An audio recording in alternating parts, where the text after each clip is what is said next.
Welcome to wow movies Tamil channel. இப்போ ஓடிடியில் release ஆயிருக்க 5 படங்களை பற்றி தான் நம்ம பார்க்க போகிறோம். இந்த 5 படங்களில் 4 படங்கள் தமிழ் டப்பிங்லேயே இருக்குது, ஒரு படம் மட்டும் தான் தமிழ் டப்பிங்கில் இல்லை. அது என்னென்ன படங்கள் பார்க்கலாமா இல்லையா அப்படிங்கிறத நம்ம பார்க்கறதுக்கு முன்னாடி நம்ம சேனலை சப்ஸ்கிரைப் பண்ணாமல் பார்த்துட்டு இருந்தீங்கன்னா ப்ளீஸ் சப்ஸ்கிரைப் பண்ணி உங்களுடைய சப்போர்ட்டை கொடுங்க. இந்த வீடியோ உங்களுக்கு பிடிச்சிருந்துச்சுன்னா மறக்காமல் லைக் போடுங்க. ரொம்ப பிடிச்சிருந்துச்சு அப்படின்னா உங்கள் ஃப்ரெண்ட்ஸுங்களுக்கு ஷேரும் பண்ணுங்கள். இப்போ வாங்க நம்ம வீடியோக்குள்ளே போகலாம். இப்போ நம்ம ஃபர்ஸ்ட்டாக பார்க்க போகிற படம் 2025 வருஷம் தேட்டரில் ரிலீஸ் ஆகி இப்போ ஓடிடியில் ரிலீஸ் ஆகிருக்க வல்லமை அப்படிங்கிற தமிழ் லாங்குவேஜ் கிரைம் த்ரில்லர் படத்தை பற்றி தான் நம்ம பார்க்க போகிறோம்.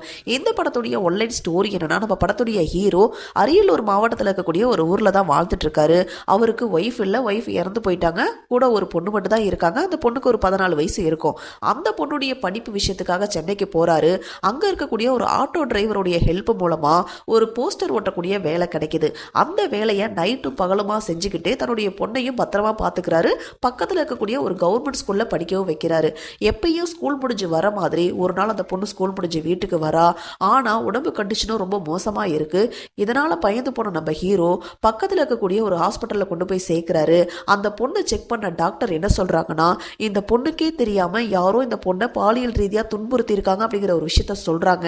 இதை கேட்ட உடனே 2 பேருமே பயங்கரமாக ஷாக் ஆகிடுறாங்க. ஸோ இப்போ அப்பாவும் பொண்ணும் யார் இதை பண்ணாங்க அப்படின்னு சொல்லி தேட ஆரம்பிக்கிறாங்க. அதுக்கப்புறம் என்ன நடக்குது அப்படிங்கிறதா இந்த படத்துடைய மீதி கதை. ஸோ இந்த படத்தில் எனக்கு பிடிச்ச விஷயம் அப்படின்னா அந்த சின்ன பொண்ணுடைய ஆக்டிங் அப்படின்னே சொல்லலாம். ரொம்ப இயல்பாகவே நடிச்சிருந்தாங்க.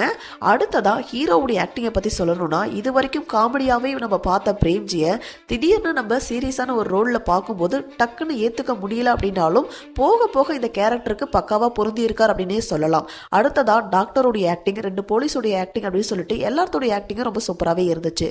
இந்த படத்துடைய நெகட்டிவ் என்ன அப்படின்னு கேட்டிங்கன்னா, ரிப்பீட்டட் சீன்ஸ் வர மாதிரி இருந்துச்சு. ஸ்க்ரீன் பிளேவை கொஞ்சம் ஸ்லோவாக கொண்டு போயிருந்தாங்க. இன்னும் கொஞ்சம் சுவாரஸ்யமாக கொண்டு போயிருந்தாங்கன்னா இந்த படம் இன்னும் சூப்பராகவே இருந்திருக்கும் அப்படிங்கிறது என்னுடைய பர்சனல் ஒப்பீனியன். ஸோ இந்த படம் ஒரு ஆவரேஜான படம் தான். இந்த படத்தை நீங்கள் பார்க்கணும்னு நினச்சிங்கன்னா ஆஹா தமிழ் ஓடிடியில் அவைலபிளாக இருக்குது. IMDbல 10க்கு 6.5 ரேட்டிங்ஸ் கொடுத்துருக்காங்க. பார்க்கணும்னு நினைக்கிறவங்க ஒன் டைம் ட்ரை பண்ணுங்கள். இப்போ நம்ம ரெண்டாவதாக பார்க்க போகிற படம் 2024 வருஷம் மலையாளத்தில் ரிலீஸ் ஆன ஹண்ட் அப்படிங்கிற ஒரு ஹாரர் கிரைம் த்ரில்லர் படம். இந்த படத்துடைய ஒன்லைன் ஸ்டோரி என்னன்னா, நம்ம படத்துடைய ஹீரோயின் ஃபாரன்சிக் சயின்ஸில் PG படிக்கக்கூடிய ஃபைனல் இயர் ஸ்டூடெண்ட்.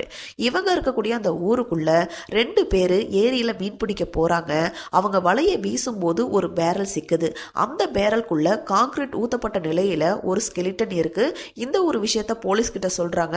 போலீஸ் கூடயே நம்ம ஹீரோயினும் வராங்க. ஹீரோயின் அந்த டெட் பாடியை செக் பண்ணிட்டு என்ன சொல்றாங்கன்னா, இறந்து போனது ஒரு பெண் தானோ, அந்த பெண் உயிரோட இருக்கும் போதே கான்கிரீட்டை ஊத்தி கொலை செஞ்சிருக்காங்க.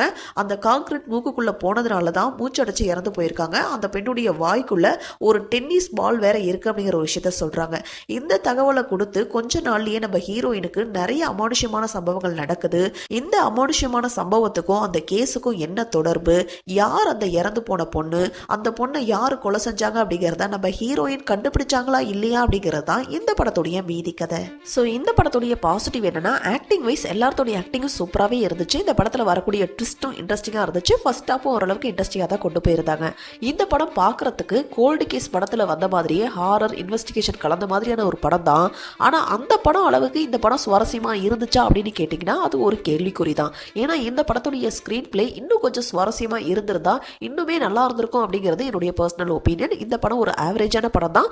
ஆனால் ஒன் டைம் பார்க்கலாம். இந்த படத்தை நீங்கள் பார்க்கணும்னு நினச்சிங்கன்னா மனோரமா மேக்ஸில் அவைலபிளாக இருக்குது. ஆனால் தமிழ் டப்பிங்கில் இல்லை.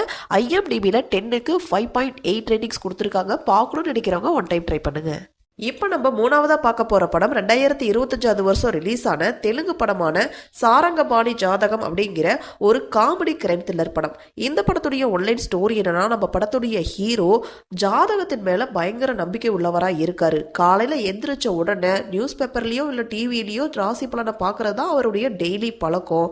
ஹீரோவோ ஒரு கார்பரேட் கம்பெனியில் சேல்ஸ்மேனாக ஒர்க் பண்ணிட்டு இருக்காரு. அங்கே மேனேஜராக ஒர்க் பண்ணக்கூடிய பொண்ணையே லவ் பண்ணி கல்யாணம் வரைக்கும் வருது. கல்யாணமும் ஃபிக்ஸ் ஆகிடுது. இது எல்லாமே ஜாதகத்தால தான் நடக்குது அப்படிங்கிறது அவருடைய நம்பிக்கையாகவே இருக்கு. ஸோ இந்த மாதிரி நிம்மதியாக போயிட்டு இருந்த இவங்களுடைய லைஃப்பில் ஒரு கைரேகை பார்க்கக்கூடிய ஒரு நபர் வராரு. அவர் நம்ம ஹீரோவுடைய கையை பார்த்துட்டு நீ கண்டிப்பாக ஒரு கொலையை பண்ணுவ அப்படிங்கிற ஒரு விஷயத்த சொல்லிடுறாரு.